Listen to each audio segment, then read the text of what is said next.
সালাম আলাইকুম।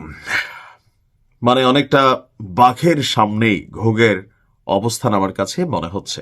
বাঘের সামনে ঘোগের অবস্থান এই কারণে বললাম যে গেল পরশুদিন থেকে হরমুজ প্রণালী, ঐতিহাসিকভাবে সবাই জানেন এই এরিয়াটা সাগরের খুবই গুরুত্বপূর্ণ এরিয়া, যেটা ইরানের মানে দখলে আছে।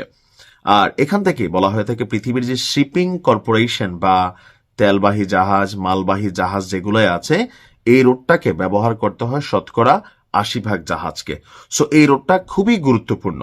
তো সেই হরমুজ প্রণালীতেই আপনার গত পরশু থেকে সামরিক মহড়া শুরু করেছে ইরান।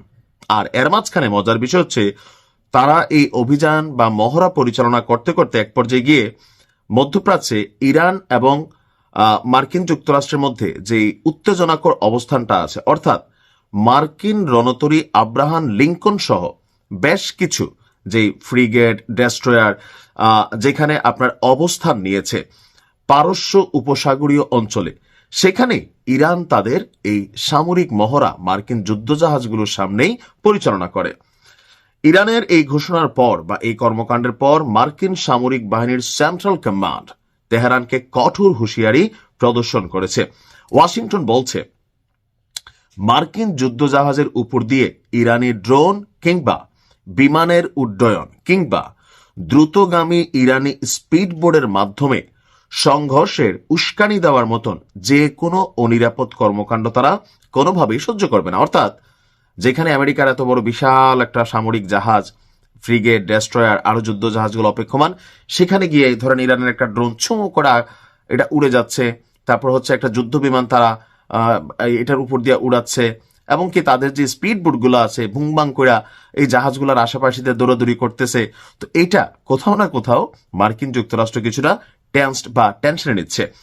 গেল কয়েক সপ্তাহ ধরে চলমান উত্তেজনার মধ্যে গতকালকে যখন এই দৃশ্যপট সামনে আসছে, তখনই এ নিয়ে আন্তর্জাতিক মহলে ইরানের সাহস নিয়ে নতুন করে আরো একবার প্রশংসার জায়গা তৈরি হয়েছে। আপনারা যে ছবিটা দেখছেন, এই ছবিটার মধ্যে আমিও ছবিটা ভালো করে দেখছি যে বিশাল বড় দেখেন যুদ্ধ জাহাজের এখানে অপেক্ষমান জেটি, আর এখান থেকে ঠিক অল্প কিছু দূরেই মার্কিন যুক্তরাষ্ট্রের যে সামরিক নৌবহর সেটা অপেক্ষমান।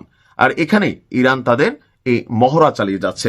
তবে ইরান বলছে এটা তাদের চলমান যে সামরিক মহড়া এটার অংশ বিশেষ, এমনকি তারা হরমুজ প্রণালীতে নির্দিষ্ট জায়গাগুলোকে টার্গেট করেই তারা তাদের মহড়া চালাচ্ছে।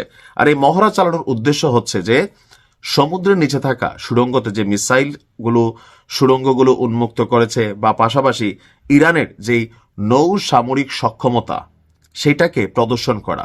তো আমার কাছে মনে হচ্ছে এই মুহূর্তে আমেরিকা সরাসরি, ওই যে আজকে একটা নিউজ দিছিলাম যে সিস্টেমিকলি আপনার ঘরের ভেতরে টার্গেট করে চুনচুনকে হয়তো রিয়াকশন দেবে, কিন্তু সরাসরি এই মুহূর্তে কোনো একটা বড় যুদ্ধ লাগবে না। তবে ইরানেরও আমার মনে হয় আর কি যে একটু হিসাব করে চলা উচিত। থাকে না যে আমেরিকা মনে করতেছে উস্কানি, যে হ্যাঁ তুমি আমার সামনে এসে এমন করলা কেন, তারা ঠাস করে একটা ঘটনা ঘটে দিল, এখন আপনি বিচার পাবেন কার কাছে? এটা তো বিচার পাবে না।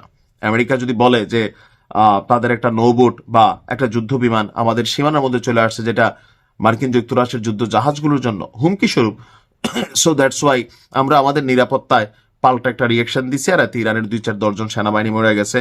সেখান থেকে আরো বড় ধরনের যুদ্ধ হওয়ার কিন্তু সম্ভাবনা থাকতে পারে। ইরানেরও উচিত, ঠিক আছে আমেরিকার সাথে লড়াইটা সাহস দেখানো ভালো, তবে গায়ের উপর গিয়া পইরা কোন রকম ভেজাল লাগানোর জন্য আমি মনে করি যে ইরানেরও উচিত না। বাট সাহস, সেই লেভেলের একটা সাহস দেখেছে ইরান। ভালো থাকুন, আসসালামু আলাইকুম।